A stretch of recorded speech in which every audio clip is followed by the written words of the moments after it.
Dampak fenomena La Nina mulai terasa, hujan deras melanda beberapa daerah termasuk di ibu kota. Fenomena La Nina terjadi saat penurunan suhu permukaan air laut di Samudra Pasifik bagian timur sehingga kecepatan angin pasat timur meningkat. Nah, fenomena alam ini kemudian sangat berpengaruh kepada kondisi cuaca di daerah ekuator, garis khatulistiwa, yaitu Indonesia ya terutama ya, yang berada di garis khatulistiwa. Jadi apa yang harus diwaspadai? Berapa lama dampak La Nina akan dirasakan? Kita berbincang malam ini dengan A. Fahri Rajab, Kepala Pusat Meteorologi Publik BMKG. Pak Fahri, selamat malam. Ya, selamat malam, Mbak. Pak Fahri, terima kasih atas waktu Anda bergabung malam hari ini. Pak Fahri, sebenarnya dampak La Nina itu sudah dirasakan Indonesia itu sejak kapan sih? Kalau di ibu kota kan kita baru merasakan 1 minggu, 2 minggu terakhir. Tapi sebenarnya sudah di Indonesia di bagian lain tuh sudah sejak kapan? Ya, jadi indikasi La Nina itu adalah anomali suhu muka laut di Samudra Pasifik. Thresholdnya itu minus 0,5 derajat. Nah, di pertengahan September kemarin, kita mendeteksi anomalinya minus 0,9. Artinya La Nina sudah aktif, sudah ada gitu ya, sudah berlangsung. Nah, saat itu memang di beberapa wilayah seperti di Sumatera memang ada peningkatan curah hujan.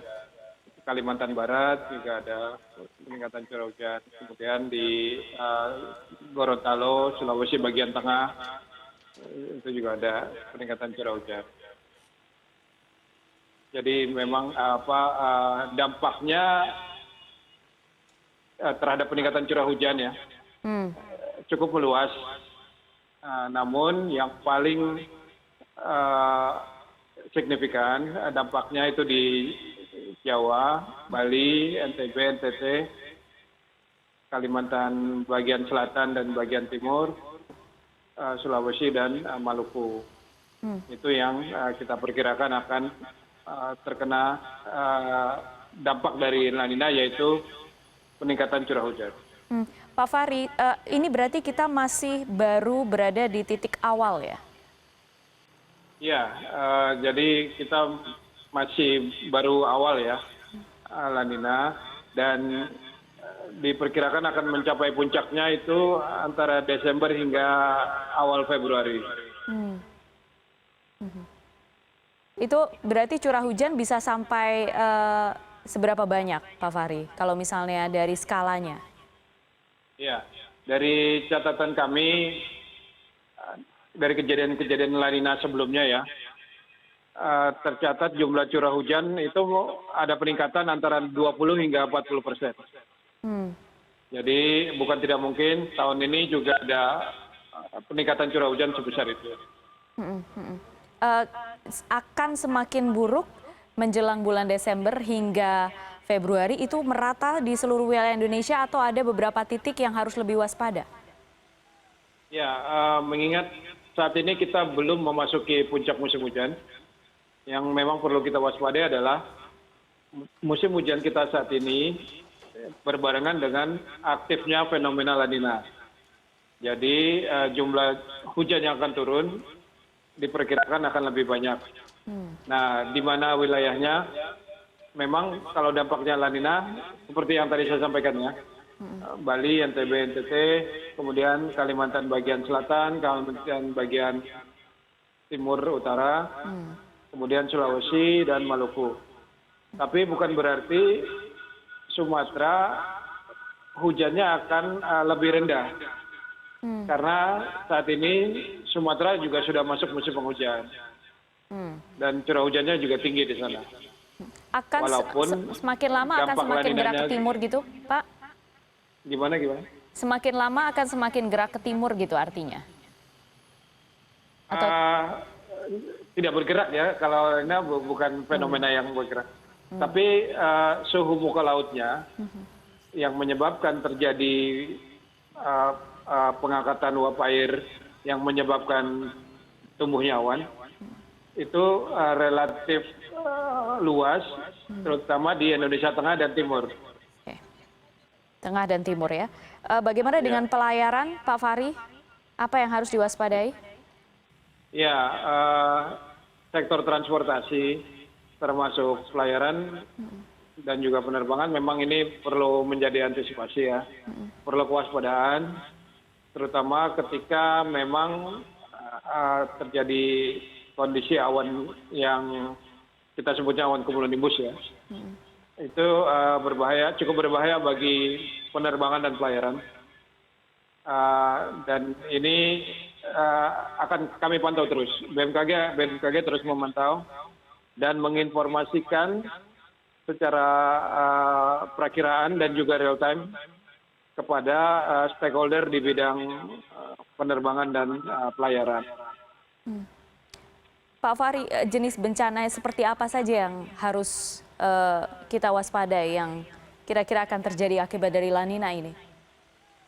Ya, dampak dari La Nina adalah peningkatan jumlah curah hujan.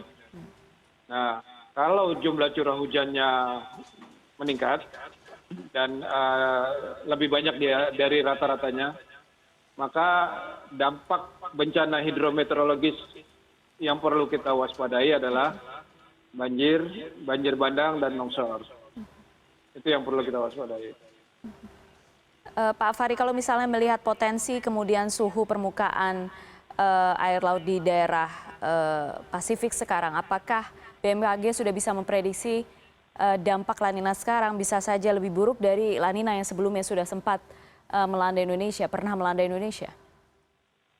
Ya, dari prediksi kita saat ini La Nina dalam intensitas moderat, ya, jadi menengah ya. Dampaknya memang peningkatan curah hujan. Namun sebagai catatan, contoh tahun 2011-2012 ya, itu juga ada La Nina, kategori intensitas moderat juga. Kemudian tahun 2007, 2008 itu ada juga moderat, dan yang strong di tahun 2010. 2010 kan ada banjir ya juga yang terjadi, dan tahun lalu 2017-18 juga ada La Nina tapi lemah, weak La Nina. Gitu. Nah, jadi tahun ini intensitasnya ada moderat. Oke. Bagaimana dengan potensi di ibu kota, Pak Fahri? Bagaimanapun ada beberapa titik ring satu yang selama ini menjadi perhatian, sekitar Istana misalnya. Kita tahu pernah banjir di situ, apa juga harus diwaspadai sekarang?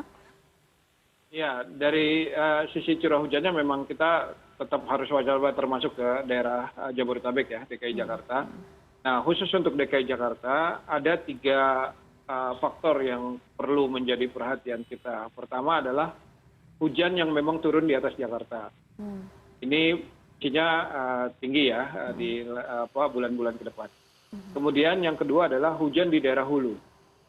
Nah, kalaupun misalnya di atas Jakarta hujannya tidak lebat, tapi kalau di hulu hujannya lebat bahkan sangat lebat, itu juga dapat berpengaruh terhadap ibu kota. Nah, yang ketiga adalah kondisi air laut pasang. Ini juga perlu kita waspadai. Nah, ketika air laut pasang di utara Jakarta, maka aliran sungai yang dari selatan itu kan sulit untuk masuk ke laut, di Laut Jawa. Nah, yang paling perlu kita waspadai adalah ketika ketiga fenomena itu terjadi dalam waktu yang bersamaan. Nah, ini yang perlu menjadi kewaspadaan kita.